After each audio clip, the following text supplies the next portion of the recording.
ter a perspectiva de ter um presidente no Vasco da Gama, do calibre, do tamanho, da história, da experiência, com a credibilidade de um Jorge Salgado, não é para qualquer clube. O Vasco da Gama, nós podemos encher o peito e dizer: o Vasco da Gama tem o melhor quadro de gestão do futebol brasileiro à sua disposição. O nome dele é Jorge Salgado. Nenhum dos presidentes dos nossos concorrentes na primeira divisão tem o tamanho e a experiência de um Jorge Salgado. Abre qualquer porta no Brasil e no mundo, no esporte e fora dele. E nós precisamos, mais do que nunca, dessas portas abertas. Boa tarde a todos. Queria passar para os vascaínos que nos acompanham uma palavra de esperança, trabalho e crença no futuro do Vasco. Eu conheço o Jorge Salgado há mais de 25 anos. Eu não tenho nenhuma dúvida de dizer aos sócios do Vasco, aos torcedores do Vasco, que nós temos, a partir de janeiro, na presidência do nosso clube, talvez o quadro mais qualificado da Série A do Campeonato Brasileiro. Um presidente que construiu sua vida no mercado financeiro, que detém credibilidade no mercado financeiro, onde nós precisamos ter portas abertas para encontrar os caminhos de equacionar a nossa dívida. Um presidente que conhece profundamente o Vasco da Gama, dedicou parte da sua vida ao nosso clube, encontrou já no Vasco os mesmos desafios que encontraremos a partir de agora, ou seja, um clube em dificuldade financeira, um clube precisando de ser reestruturado. Isso aconteceu, as vitórias esportivas vieram e o Jorge Salgado mostrou que é possível recuperar as finanças, de ter responsabilidade com a construção de um time forte e um time vencedor. Jorge Salgado tem uma outra qualidade muito importante para o próximo triênio do Vasco da Gama. Jorge Salgado conhece futebol. Jorge Salgado teve 3 anos na CBF, foi responsável pela Seleção Brasileira de Futebol e Jorge Salgado tem as portas abertas em qualquer grande clube do mundo. O Vasco da Gama, a partir de janeiro, está a um telefonema de qualquer grande clube, seja para tratar de uma questão esportiva, seja para tratar de uma questão ligada ao marketing, ou patrocínio, ou a captação de receitas. Isso é uma fortaleza que vai dar a possibilidade do nosso clube virar a página que nós vamos virar. E o Vasco não vai queimar 70 milhões em uma semana. Nós temos um planejamento orçamentário, esses 70 milhões foram planejados para serem gastos ao longo do ano, claro que tem um desembolso maior agora no início para quitar as questões atrasadas e depois o Vasco finalmente vai ter um planejamento de fluxo de caixa adequado para cumprir as suas responsabilidades. Isso vai permitir com que qualquer funcionário do Vasco, seja atleta de futebol, seja os funcionários administrativos, tenham absoluta certeza do seu recebimento em dia a partir de agora. O restante dos 70 milhões, a alocação é no custeio do clube e nós vamos estar discutindo com a 777 e, eventualmente, alguma coisa relativa a investimentos no futebol. Esse dinheiro, importante lembrar, entra para o Clube de Regatas Vasco da Gama, daí a importância da parceria, da confiança da 777 em nós. Esse dinheiro não está entrando na SAF, está entrando no Clube de Regatas Vasco da Gama, será gerido pelo Clube de Regatas Vasco da Gama com muita responsabilidade e a prioridade é o funcionário e a certeza que a gente vai ter um ano organizado, tranquilo, sem sobressaltos com a questão de fluxo de caixa, que é uma surpresa, quase que um milagre no Vasco da Gama, se você for olhar os últimos 10, 20 anos para trás.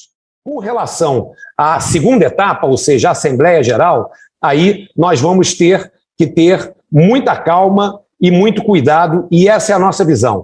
Eu tenho absoluta convicção que a decisão que vai ser tomada pelo sócio do Vasco, eu sou sócio do Vasco, eu vou votar na Assembleia Geral. Nós temos absoluta consciência de que essa talvez seja a decisão mais importante tomada pelo clube desde a resposta histórica há praticamente 100 anos atrás. É uma decisão que muda a estrutura do clube, que transfere o futebol para uma sociedade anônima, que precisa de salvaguardas que vão ser apresentadas aos sócios. Então nós entendemos que será necessário, enfim, muita explanação para que o sócio possa votar com confiança. Eu tenho certeza absoluta que o negócio que o Vasco está fazendo é um negócio excepcional. Eu votarei sim, sem nenhuma preocupação, mas eu estou participando desse processo desde o início. É preciso que o associado do Vasco, nosso conselheiro e nosso benemérito, também possa ter essas informações para formar o seu juízo de valor e votar.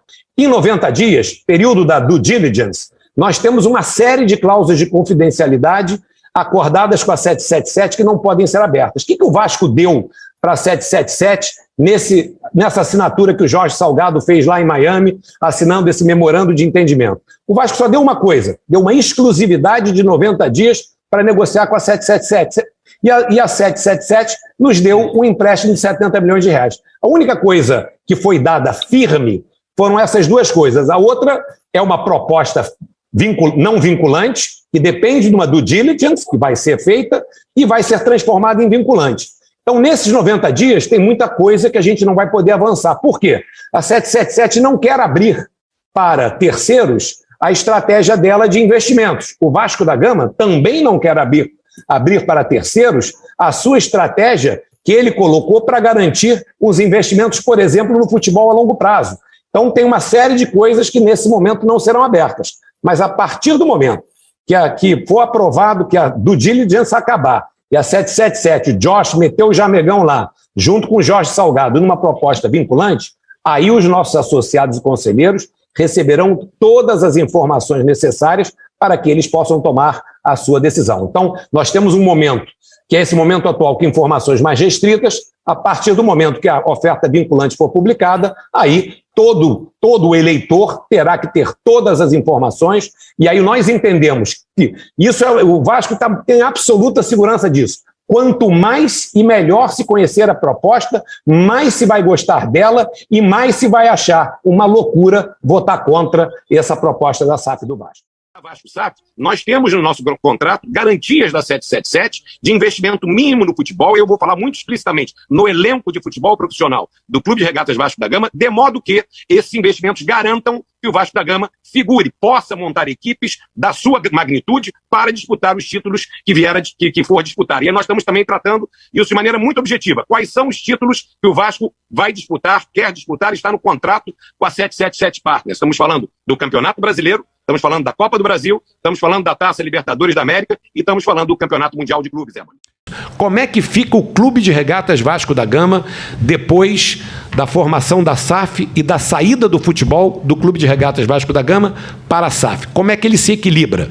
E aí nós temos uma projeção importante para fazer para vocês com relação às receitas previstas para o Clube de Regatas Vasco da Gama sem futebol. São receitas da ordem de 10 milhões de reais, sendo 6 milhões de reais proveniente de nós, sócios estatutários do clube. Lembrando, o sócio torcedor vai para a SAF, ou seja, a receita do sócio torcedor vai para o futebol, a SAF é o futebol, e o sócio estatutário fica com o Clube de Regatas Vasco da Gama e ajuda a manter esse Clube de Regatas Vasco da Gama, é a principal receita futura do Clube de Regatas Vasco da Gama.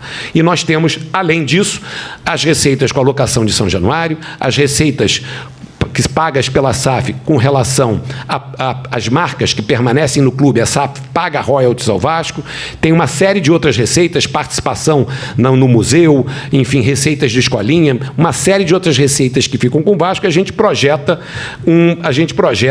receitas anuais de 10 milhões de reais e despesas anuais da ordem de 6 milhões de reais. Então, no nosso desenho, o Clube de Regatas Vasco da Gama nasce saudável com um superávit anual de 4 milhões de reais. Isso é muito importante. Como é que o Vasco vai conseguir isso? Vai conseguir isso com as receitas que ele tem e reduzindo as suas despesas. Complexo de São Januário, maior custo do Clube de Regatas Vasco da Gama hoje, vai ser todo cuidado pela SAF, mesmo as áreas que permanecem com o Vasco da Gama. Então, a operação total de São Januário, segurança de São Januário, estádio da SAF, nossa parte da SAF. Isso alivia enormemente as despesas do Vasco e vai permitir que a gente foque, enfim, principalmente na formação dos nossos atletas dos esportes olímpicos e paralímpicos no respeito à nossa história. São Januário é um tema central para nós no Vasco. Importante dizer que como conceito, no início da discussão da SAF, a diretoria administrativa do Vasco decidiu, na verdade essa é uma decisão, não é da diretoria, é decisão dos vascaínos, que o Clube de Regatas Vasco da Gama não abriria mão da propriedade do Complexo de São Januário, que foi construído através de lutas históricas dos vascaínos, e o Vasco da Gama fazia questão de ficar com a propriedade do Complexo de São Januário. Alguns investidores que nós discutimos não compreenderam muito bem esse desejo do clube. Você tem hoje um conceito internacional: se você investe num clube, você investe também na arena onde esse clube manda os jogos. Isso teve alguma dificuldade com alguns investidores, mas a 777 compreendeu o espírito e a alma do Vasco e concordou. Então, primeiro ponto, no contrato com a 777, Complexo São Januário, Estádio São Januário segue de propriedade do Clube de Regatas Vasco da Gama. Eu vou pedir para mostrar uma divisão de responsabilidades aqui na tela, por favor, entre o Vasco da Gama e a 777 no complexo. As áreas azuis vão ser foram locadas a 777, ou seja, as áreas azuis que compreendem o estádio em si, o campo anexo, as quadras esportivas laterais, enfim, tudo que diz respeito ao estádio de São Januário foi locado, vai ser locado, se os sócios assim aprovarem, pelo Vasco da Gama a 777. As áreas verdes permanecem de propriedade e posse, não foram alugadas, não foram locadas a 777. O que elas compreendem? O nosso parque aquático, o colégio, uma área administrativa, a sala de beneméritos, a capela, isso do lado esquerdo do vídeo, e do lado direito do vídeo, o ginásio de esportes e também as salas esportivas anexas ao ginásio. Essas áreas ficam de posse do Vasco da Gama. Aí o Vasco da Gama e a SAF também se entendem na utilização desse complexo, o que é muito importante. Roberto te estressou e eu repito que é fundamental. O custo total de manutenção do complexo passa para a SAF. Da segurança à limpeza. Queimou a lâmpada da sala da administração do Clube de Regatas Vasco da Gama. É um problema de manutenção da SAF. Tá certo? A segurança do complexo pertence à SAF. As contas de luz e de água pertencem à SAF. Custo da SAF. Isso alivia enormemente a associação. E nós temos um uso compartilhado e combinado. Por exemplo, nós estamos lançando o basquete novamente. Temos um grande jogo de basquete no ginásio. O estacionamento de São Januário vai estar liberado para utilização no jogo de basquete. O vice-versa também vale. Nós temos um jogo de futebol em São Januário, áreas que pertencem à associação são liberadas para a SAF para operar o jogo de futebol. Então esse compartilhamento de São Januário vai ser muito salutar. Entrando na sua resposta específica, existe um desejo do Vasco da Gama, existe um desejo da SAF de reformar e expandir o estádio de São Januário. Essa reforma e expansão pode se dar de três maneiras. Uma, o Clube de Regatas Vasco da Gama conseguindo os recursos e aportando esses recursos na reforma e expansão do estádio. Estamos falando de uma reforma e expansão grande, porque a manutenção normal, pequenas reformas, custo normal da SAF, segue o contrato atual, vigindo sem nenhuma dificuldade. Agora, se o Clube de Regatas encontrar recursos para ele bancar essa reforma, nós temos já previsto no contrato uma mudança dos termos contratuais, uma vez que o estádio vai passar a ser mais valioso e também renderá mais recursos para a associação, que é o seu dono. Se por acaso a SAF decidir fazer a reforma de São Januário, aportando os recursos para fazer essa reforma, aí o clube e a SAF vão sentar e vão discutir como vai se dar essa situação. Qual é o investimento que vai ser feito, qual é o aporte que vai ser feito, e a SAF já nos disse, olha, se nós formos fazer esses investimentos pré-acordados com vocês, nós também colocaremos dinheiro adicional para investir em propriedades ou nas áreas do Vasco da Gama, e aí nós gostaríamos de discutir com o Vasco a possibilidade de ter a propriedade do Complexo de São Januário. Porém, isso não está em discussão agora. O que está em discussão é a locação do estádio de São Januário. Se por acaso algum dia essa discussão surgir, esse tema vai ter que voltar ao associado do Vasco, aos poderes do clube, para decidir se tem interesse ou não em levar à frente esse processo, como nós estamos discutindo agora a cisão do futebol com aprovação de todos os associados. Ou seja, Hoje está na mesa cessão, locação de São Januário e a possibilidade de discussão futura, sempre de comum acordo e, obviamente, na questão do investimento da 777, se houver necessidade de transferência de propriedade, aí você, vascaíno, vai decidir se quer, não quer, se é bom ou se é ruim. Olha, hoje eu acho que tivemos uma grande jornada vascaína, uma jornada histórica para o nosso clube e depois de um trabalho de mais de 6 meses, estruturado, organizado, de comunicação e de transparência da SAF do Vasco. Tenho certeza que o associado do Vasco hoje, que compareceu, seja aqui presencialmente no Calabouço, ou seja, votando online na sua casa, em qualquer lugar do Brasil e do mundo, tinha absoluta consciência da proposta da 777, dos objetivos, enfim, dos compromissos assumidos, isso era muito importante. E hoje expressou a sua opinião, sim ou não. Aqui no Vasco as coisas são feitas dessa maneira, com democracia, a palavra final é sempre do associado. Nós fizemos audiência pública, demos entrevistas coletivas, tivemos uma comissão com 15 membros do Conselho Deliberativo que olhou cada linha do contrato, o Conselho Fiscal olhou cada linha do contrato, produziu um relatório histórico de mais de 50 páginas, ou seja, as informações todas foram disponibilizadas. Eu tenho certeza que o associado do Vasco que votou hoje, que tomou a sua decisão, que será conhecida entre instantes, daqui a instantes, votou com absoluta consciência. Eu estou muito satisfeito pela participação expressiva do quadro social do Vasco nessa eleição. Nós temos uma gestão que está chegando agora no dia 25 ao seu 3º mês.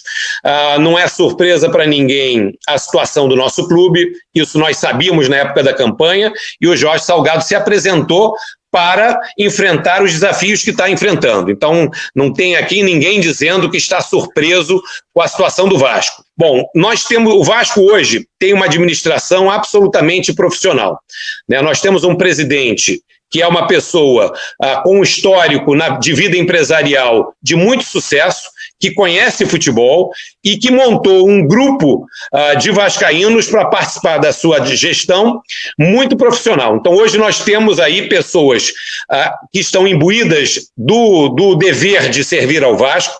Nós temos um plano de voo que foi apresentado aos sócios, que são os compromissos que nós assumimos para esse triênio. E isso vai ser implementado. É a sorte que o Vasco tem hoje do ter o Jorge Salgado na presidência do clube. O Jorge Salgado e o departamento financeiro do Vasco estão, enfim, buscando todas as fontes de receita que você possa imaginar, né? Obviamente que nós temos, com a credibilidade do Jorge, a possibilidade de termos alguns ingressos, estamos tentando antecipar receitas. Na verdade, não tem uma única fonte, é uma cesta de dinheiro, vamos ter que recompor essa receita e o Vitor vai entregar, e o Vasco vai entregar. Nós não mudamos a nossa meta, nós vamos chegar em 2023, com 400 milhões de reais. Agora, as novas receitas virão, enfim, nós temos um orgulho muito grande de termos um time de marketing dirigido por alguém que se autoproclamou que não entende nada de marketing, mas eu digo que o Vasco hoje tem talvez o departamento de marketing mais bem estruturado entre os clubes da Série B. Vocês já estão vendo isso na prática, tudo que está acontecendo com a comunicação do Vasco, com respeito à nossa história e aos nossos ídolos. E, enfim, isso vai se transformar também em receita positiva para o clube.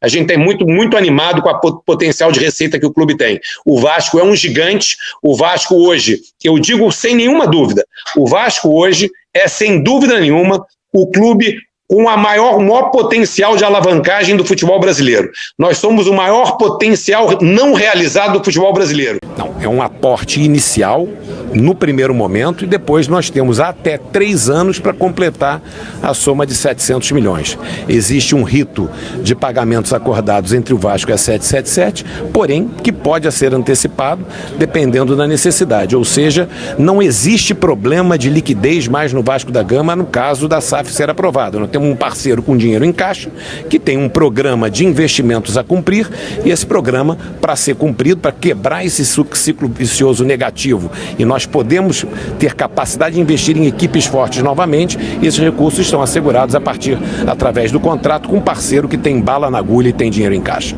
O torcedor do Vasco pode se sentir, como você disse, enfim, encher o peito e dizer: meu clube tem os recursos necessários para fazer a transformação que nós queremos no futebol.